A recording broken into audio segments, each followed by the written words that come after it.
काल परवा मला असं वाटतं रविवारी सन्माननीय मुख्यमंत्र्यांनी जो तिसऱ्या भाषेचा जो GR होता तो रद्द केला. तो रद्द केल्यानंतर सुद्धा काही ज्या स्टेट बोर्डाच्या शाळा आहेत त्या जबरदस्ती हिंदी शिकवण्याचा प्रयत्न पहिलीपासून करतायत. काही शाळांची नावंसुद्धा आमच्याकडे आलेली आहेत. माझी आपल्या माध्यमातून या सर्व शाळांना विनंती आहे की एकदा GR रद्द झाल्यानंतर सुद्धा आपण या पद्धतीने हिंदीची सक्ती पहिलीपासून विद्यार्थ्यांना करण्याचा प्रयत्न करताय ती त्यांनी बंद करावी.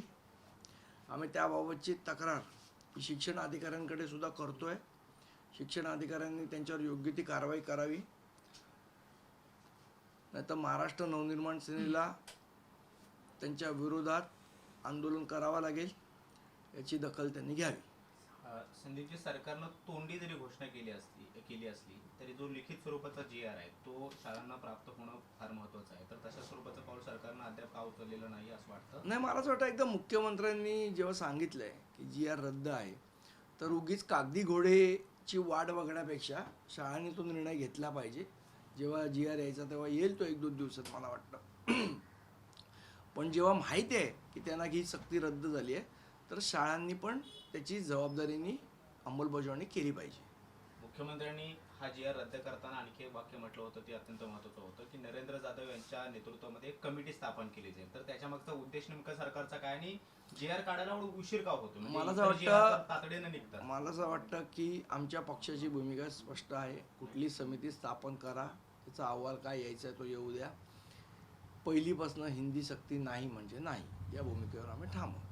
GR रद्द करण्याच्या पूर्वी आपण शाळांमध्ये जाऊन शिक्षकांची भेटीगाठी घेतलेल्या होतात. बऱ्याचशा शाळा मी तुम्हाला सांगतो, बऱ्याचशा शाळा या गोष्टीला चांगल्या पद्धतीने प्रतिसाद देतात. पण काही शाळा आहेत की ज्या GR रद्द होऊन सुद्धा त्याची अंमलबजावणी करण्याचा प्रयत्न करत आहेत. त्या शाळांना आमचा हा इशारा आहे, आमचं आव्हान आहे आणि आमची विनंतीसुद्धा आहे. आज तुम्ही वरळी डोममध्ये पाहणी करणार 5 जुलैला जो मेळावा आहे, विजय मेळावा, त्यावर आज 11 वाजता महाराष्ट्र नवनिर्माण सेनेचे पदाधिकारी तसेच शिवसेनेचे पदाधिकारी आम्ही वरळी डोम NSC इथे जाणार आहोत आणि तिथे पाहणी करून जी मेळाव्याची तयारी करायची आहे त्या संदर्भातल्या सूचना आणि बाकीच्या गोष्टी ठरवण्यासाठी आजची बैठक आहे.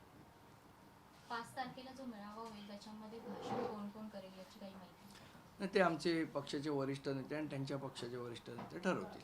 ज्या वरळीच्या डोममध्ये तुमचा विजय मेळावा होतोय त्याच वरळीच्या डोममध्ये काल एक भाजपचा मोठा कार्यक्रम होता आणि त्याच कार्यक्रमात मुख्यमंत्र्यांनी तिथूनच आता 5 तारखेला मुंबईला तोडण्याची भाषा केली जाईल, भाषणामध्ये तशी वक्तव्य येतील. तर तशा पद्धतीचं कुणीही भूलू नका अशा पद्धतीचं एक वक्तव्य केलेलं आहे आणि आधीपासूनच तुमच्या मेळाव्याच्या कार्यक्रमावरती टार्गेट करताना ते पाहायला मिळतं. मला असं वाटतं ज्या पद्धतीने महाराष्ट्रातला मराठी माणूस एकत्र आला आहे त्यामुळे अगोदरच सरकार हादरलं आहे आणि हादरल्यामुळेच तो GR रद्द झाला. मराठी माणसाची एकजूट होते, याच्यामुळे राष्ट्रीय पक्ष सगळेच हे भयभीत झाले, त्यांच्या पायाखालची वारूळ सरकली आहे.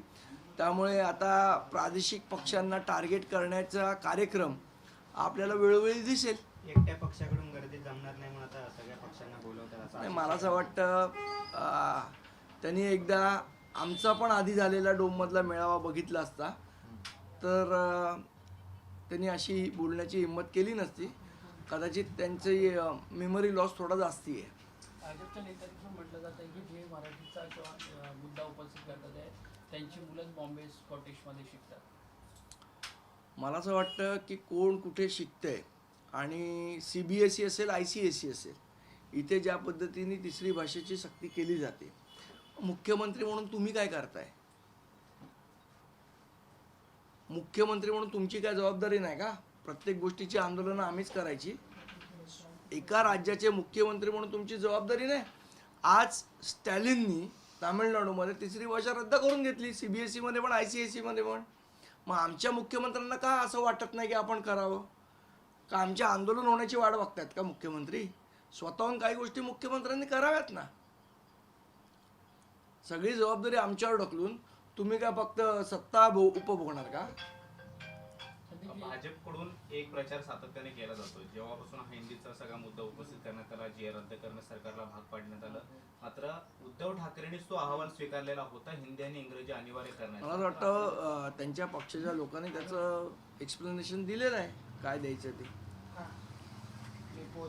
एक मुद्दा असा होता की हिंदी सक्तीच्या विरोधात विजय मेळावा घेण्यासाठी दोन्ही पक्ष एकत्र येतात आहे, मात्र सध्या राजकीय वर्तुळात त्या पलीकडे पण चर्चा होतात आहे की फक्त ह्या मुद्द्यापुरतेच एकत्र येणार की भविष्यात देखील एकत्र राहणार. मला वाटतं तो निर्णय दोन्ही पक्षाचे नेते घेतील.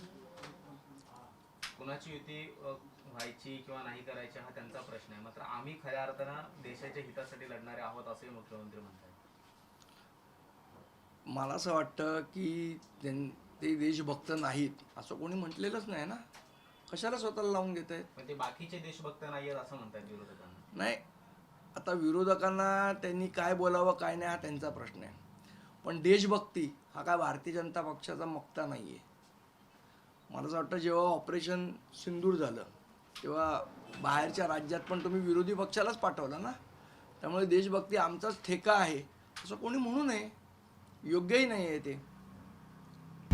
आता isakal.com आहे देशातील नंबर 1 ची मराठी न्यूज वेबसाईट. प्रत्येक अपडेटसाठी isakal.com ला नक्की भेट द्या.